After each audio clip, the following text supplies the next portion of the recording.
কপ impulse টেস্টটা করলাম, এটা থেকে আমরা জানতে পারলাম যে সেপোনোফিউরাল ইনকম্পিটেন্স আছে কিনা। আরেকটা টেস্ট আছে ট্রেনডেনবার্গ টেস্ট 1, ট্রেনডেনবার্গ টেস্ট 2। এই দুটো কেন করা হচ্ছে? সবই সেপোনোফিউরাল ইনকম্পিটেন্সের জন্য, এবং ট্রেনডেনবার্গ 2টা হচ্ছে পারফোরেটর ইনকম্পিটেন্সের জন্য। মাল্টিপল টুর্নিকয়েড টেস্ট আছে, টেস্টগুলোর নাম শুধু এখন জেনে নাও। টুর্নিকয়েড টেস্ট আছে, এটা site of perforator incompetence detect করার জন্য। কমনলি কিন্তু আমরা এই টেস্টটা করি হরহামেশা।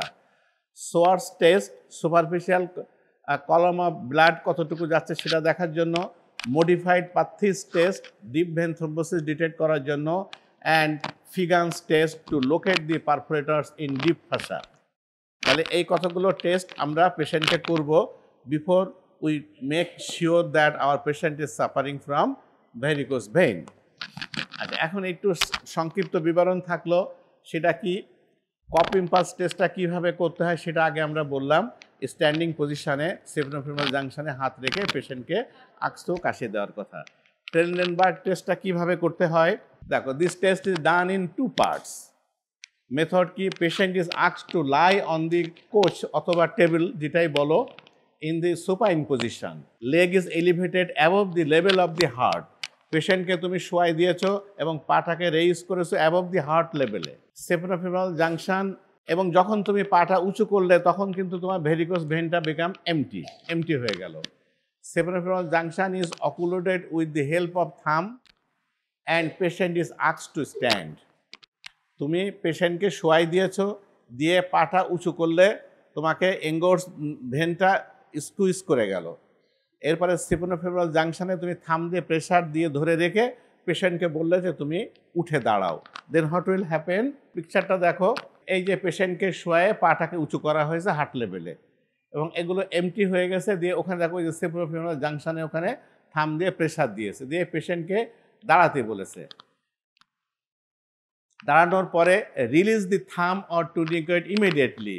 Rapid gush of blood from the above downwards indicate saphenofemoral incompetence. এবং যখনই তুমি ওই থামটাকে রিলিজ করলে তখন সাডেনলি ব্লাড এসে ওই যে ভেনটা আবার সোয়েলিং এঙ্গোর্সড হয়ে গেল। তাহলে তোমাকে এটা শিওর হলাম যে আমাদের সেপোনোফিউরাল জাংশনটা ইনকম্পিটেন্ট হয়ে গেছে। ট্রেনডেনবার্গ টেস্ট 2, এখানে আমরা কি বলছি? The pressure at the seponephral junction is maintained without releasing the thumb or tourniquet. The patient is then asked to stand. Slow filling of the leg long saphenous is seen. It is due to the perforator incompetence. তো ঠিক same জিনিস এখানেও আমরা একই কাজ করলাম, কিন্তু আগে একদম রাশ হয়ে গেল, খুব সাডেনলি ফিল করলো, আর এখানে দেখা যায় স্লোলি ফিল করছে। তাহলে আমরা বুঝলাম যে ইনকম্পিটেন্সটা রয়েছে পারফোরেটর ভেসেলে।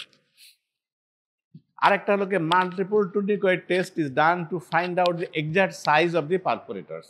সেটা কি? এই দেখো, দড়ি দিয়ে বেঁধে রাখা হয়েছে পা, ঠিক আছে? আমরা কিন্তু চেম্বারে পেশেন্ট আসলে এই টেস্টটা করি, দড়ি দিয়ে বেঁধে রেখে এই টেস্টটা আগে করতাম। এখন তো অনেক ফেসিলিটি এসে গেছে, ডপলার স্টাডিটা অ্যাভেলেবেল হওয়াতে আমরা এগুলো একটু পিছিয়ে যাই। মেথডটা কি হচ্ছে দেখো। The patient is asked to lie supine on couch. The vein is emptied by elevation. As the name suggests, 3 to 5 tourniquets can be applied. However, if more tourniquets are applied, the exact location of the perforators can be made out, but it is not practical. 3 are mainly ankle, knee and thigh perforators. Perforator যেহেতু আমাদের 3টা, ankle, neck and থাইতে main জায়গা, সেই জায়গাগুলোতে আমরা ওকে বাঁধবো। পেশেন্টটাকে আগে আমরা শোয়াবো, পাটা উঁচু করব, করে ভেনগুলোকে এমটি করব, করে 3টা প্লেসে মানে আমরা টুর্নিকেট দেবো। এই একটা টুর্নিকেট, এই একটা টুর্নিকেট, এই একটা tourniquet, above knee, above ankle and in between knee and ankle, 3টা টুর্নিকেট দেওয়া হয়েছে। এর ইনফারেন্সটা কি হবে? Appearance of vein below the first and second tourniquet indicates incompetence of knee perforators. যদি আমরা এই অবস্থায় পেশেন্টকে দাঁড়াতে বললাম, দাঁড়াতে বলার পরে যদি দেখা যায় যে appearance of vein between the first and second tourniquet, that is above knee and between the knee and elbow, এই টুর্নিকেটের মাঝখানে যদি তোমার ভেনটা অ্যাপিয়ার করে, তাহলে বুঝতে হবে যে most commonly below the knee and ankle perforators are incompetent সেখানে। এরপরে আসছে কি, on releasing the tourniquets one by one from below upwards sudden retrograde filling of the veins occurs. তাহলে এটা হলো তোমার টুর্নিকেট টেস্ট। যে জায়গাটায় তোমার বাঁধন দিয়েছো, বাঁধন দিয়ে বাদ দিয়ে যে পানি আটকাতে না পারো, তাহলে বুঝতে হবে যে আমার বাদ দেওয়াটা ঠিক হয়নি বা ওই জায়গাটায় ডিফেক্ট আছে। আইডিয়াটা ইজ লাইক দিস। যদি কোনো জায়গায় সেখানে আলসার হয়ে থাকে, ডিপ ভেনাস আলসার বা ভেরিকোজ ভেনে আলসার হয়ে থাকে, তাহলে আলসার এক্সামিনেশনের যে মেথডগুলো আছে সেটা তোমাকে ফলো করে সেই আলসারটাকে এক্সামিন করতে হবে। এখানে আরেকটা জিনিস আছে, এই ভেরিকোজ ভেনের পেশেন্টকে যখন তুমি এক্সামিনেশন এন্ড করবা, before that you must have to examine the abdomen of the patient for the presence of any pelvic mass or not. কারণ কোনো পেলভিক মাস যদি হয়ে থাকে তাহলে কিন্তু সেখানে তোমার অটোমেটিক্যালি ওই পেলভিক মাসের জন্য ভেনাস রিটার্নটাকে অসুবিধা হয় এবং দেয়ার মে ডেভেলপস দি ভেনাস এনগর্সমেন্ট। আচ্ছা, এগুলো ফিজিক্যাল এক্সামিনেশনের পরে তোমার কিছু ইনস্ট্রুমেন্টাল হেল্প তোমাকে নিতে হবে for confirmation of your diagnosis. সেগুলো কি কি আছে? Hand held Doppler. তাহলে আমরা তোমাকে duplex study of the lower Lim vessel এক কথায় যদি আমরা করতে দেই, দ্যাটস ডুপ্লেক্স আল্ট্রাসোনোগ্রাফি। এটা হ্যান্ড হেল্ড মেশিন দিয়েও করা যেতে পারে, বড় আল্ট্রাসোনোগ্রাফি মেশিন দিয়েও এটাকে আমরা ডিটেক্ট করতে পারি। তাহলে এক কথায় আমরা আল্ট্রাসোনোগ্রাফি করতে পারবো, যেটাকে আমরা ডুপ্লেক্স স্টাডি বলি। আর একটা জিনিস আসছে কি, আমরা ভেনোগ্রাফি করতে পারি। What is that? ভেনোগ্রাফি এক ধরনের ডাই ভেন দিয়ে ইনজেক্ট করে দিলে টোটাল ভেনাস সিস্টেমটার ছবি আসে। ভেনোগ্রাফি করতে পারি, প্লেথিসমোগ্রাফি করা যেতে পারে। তাহলে আমরা আল্ট্রাসোনোগ্রাফি করতে পারি, ভেনোগ্রাফি করতে পারি। দুটো ইনভেস্টিগেশন তোমাদের কাছে নেসেসিটি, সেটা মনে রাখবা। নাও তোমার ডায়াগনোসিসটা এস্টাবলিশড হয়ে গেল, এখন what should be the treatment? তুমি কি ডায়াগনোসিস করে পেশেন্টকে বলবা go home? No, you have to treat the patient. এই ট্রিটমেন্ট করতে হলে আমাদেরকে কতগুলো ওয়ে আছে ট্রিটমেন্টের। ফার্স্ট থিং হচ্ছে pharmacotherapy, that is therapy with the help of medicines. আমাদের কিছু ওষুধ দিয়ে ট্রিটমেন্ট করার কোনো ফ্যাসিলিটি আমাদের এখানে আছে, সেটা আমরা করতে পারি। সেটা কি? It helps the reducing the oedema of the leg. যে ওষুধ যেগুলো আছে সেগুলো কি করে? তোমার লেগের এডেমা কমাতে হেল্প করবে, নাইট ক্রাম্পস কমাতে হেল্প করবে, আর হচ্ছে যে তোমার টেলাঞ্জেকটেশিয়া যেটা সৃষ্টি হয় সেগুলোকে প্রিভেন্ট করতে পারে। এবং সেই ড্রাগটা কি একটা আছে, সেটা হলো ডায়াসোমিন অ্যান্ড হেসপ্রিডিন। ডায়াসোমিন অ্যান্ড হেসপ্রিডিন দুটো ড্রাগ, এটা কম্বাইন্ডলি বাজারে পাওয়া যায়, যা এখন ড্যাফলন নামে পাওয়া যায়, যেটা সাধারণত হেমোরয়েডাল ডিজিজে আমরা ইউজ করে থাকি। আমরা যখন হেমোরয়েডস পড়বো তখন এই মেডিসিনটা আমরা পড়বো, বিকজ এটা widely used in haemorrhoidal diseases. তাহলে কি, diosmin and hesperidin are two commonly used vasoactive drugs. Diacetyl prolongs the vasoconstrictor effects of the norepinephrine and thus venous tone is increased and therefore reducing the venous volume, distensibility and stasis. তো যাই হোক, তাহলে এই ডায়াসেবিন and হেসপ্রিডিন একটা drug আছে যেটা আমরা use করলে পেশেন্টের অনেক ইমপ্রুভমেন্ট আসতে পারে। আরেকটা আছে নন সার্জিক্যাল ট্রিটমেন্ট। সেটা কি?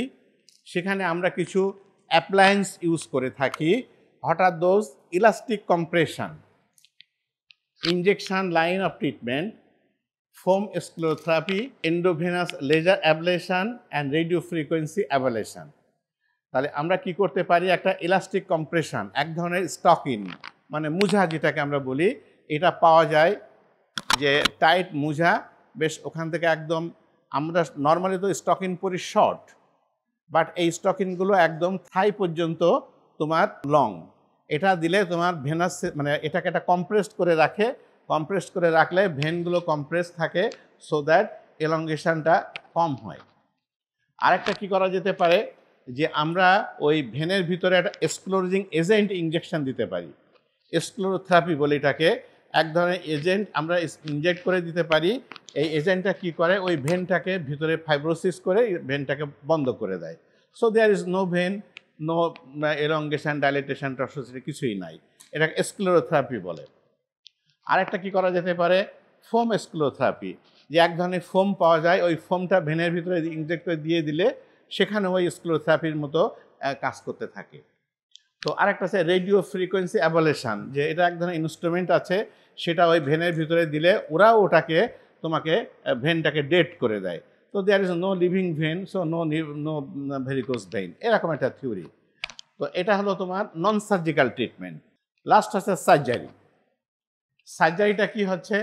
ট্রিরেনডেনবার্গ অপারেশন বলা হয় এটাকে। An inguinal incision is made, long saphenous vein is identified, and then 3 tributaries are ligated.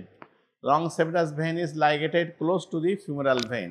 তাহলে আমরা লং সেভেনাস ভেনটাকে আইডেন্টিফাই করি, ও 3টা ট্রিবিউটারিজ আছে, 3টা ট্রিবিউটারিজকে লাইগেট করে সেভেনাস ভেনটাকে এক্সারসাইজ করে দেই। দিস ইজ আমাদের সার্জিক্যাল ট্রিটমেন্ট। ঠিক আছে, এই যে অপারেশনটা দেখো, গ্রেট সেভেনাস ভেনটা তোমার আইডেন্টিফাই করা হয়েছে, ট্রিবিউটারিজ 3টাকে বেঁধে কেটে দেওয়া হয়েছে, সেভেনাস ভেনটাকে কেটে দেওয়া হয়েছে। ঠিক আছে, তাহলে এই ভেনাস সিস্টেমটাকে আমরা স্টপ করে দিলাম for working, so that there should be no varicosity. এই যে অপারেশনের প্রসিডিওরটা, ফিউমারাল ভেইনটা তুমি কিভাবে আইডেন্টিফাই করবা সেটা দেখানো হয়েছে। আরেকটা সার্জিক্যাল প্রসিডিওর আছে যে মাল্টিপল লাইগেশন। আমরা গ্রেট সেভেনাস ভেইন একদম সেভেনোফিউমারাল জাংশন থেকে কেটে লাইগেট করে ছড়িয়ে সেপারেট করে দিলাম, এই একটা। আরেকটা হচ্ছে মাল্টিপল লাইগেশন, ছোট ছোট করে কেটে যেখানে যেখানে তোমার ইলংগেশন অ্যান্ড টর্সোসিটি আছে ওর উপরে নিচে বেঁধে আমরা কেটে দিলাম, এটাকে মাল্টিপল লাইগেশন বলা হয়। Is it clear? তাহলে পুরাটা কাটা লাগছে না, হয়তো সেখানে অল্প কয়েকটা ইলংগেটেড ভেইন আছে, সেগুলো উপরে এবং নিচে, above and below the elongation, ওখানে আমরা লাইগেট করে ওই জায়গাটাকে এক্সারসাইজ করে দিচ্ছি। Now what should be the complication of varicose vein? এই ভেরিকোজ ভেইনটা তো কোনো ভদ্রলোক না, ও কিছু কিছু কমপ্লিকেশান সৃষ্টি করে, না হলে তো থাকলেই বা 2-1টা ভেন বড়, তাতে কি আছে। এটা কি করতে পারে? একজিমা অ্যান্ড ডার্মাটাইটিস, এই একটা complication. It occurs due to extravasation and breakdown of RBC in the lower leg. এখানে কিছু কিছু আরবিসি এক্সট্রা ভ্যাসেশন হয়ে যায় এবং সেইগুলোর কারণে এটা হয়। It gives rise to the itching with precipitation of varicose ulcer. It is treated by application of the zinc oxide cream or silver sulfadiazine cream. তাহলে এটা ওই যে এডেমা হয়ে থাকে, সেখানে কিছু আরবিসি বাইরে আসে, এসে ব্রেকডাউন হয়ে যায়, যে ওখান থেকে হেমোগ্লোবিন থেকে হেমোসেডারিন তৈরি হয় এবং এই জিনিসটা সিচুয়েশন সৃষ্টি হয়। এরা খুব ইচিং করে এবং ইচিং করতে করতে অনেক সময় সেখানে আলসার হয়ে যেতে পারে। আরেকটা হয় কি, লাইপোডার্মাটোস্ক্লেরোসিস হয়। থার্ড কমপ্লিকেশন হচ্ছে কি, হেমোরেজ হতে পারে। ফোর্থ ওয়ান হচ্ছে কি, থ্রম্বোফ্লেবাইটিস হতে পারে। দেখো পিকচারে দেখো, এখানে একটা একজিমা তৈরি হয়ে গেছে, ডার্মাটাইটিস হয়েছে, এখানে যে পিগমেন্টেশন হয়, স্ক্লোডার্মা হয়, ডার্মাটোসিস হয়, পিগমেন্টেশনটা পিকচার দেখানো হয়েছে এবং আলসার ফর্মেশন হয়েছে। আর কি করতে পারে? There may be chance of development of venous ulcer হতে পারে। This is all about the varicose vein.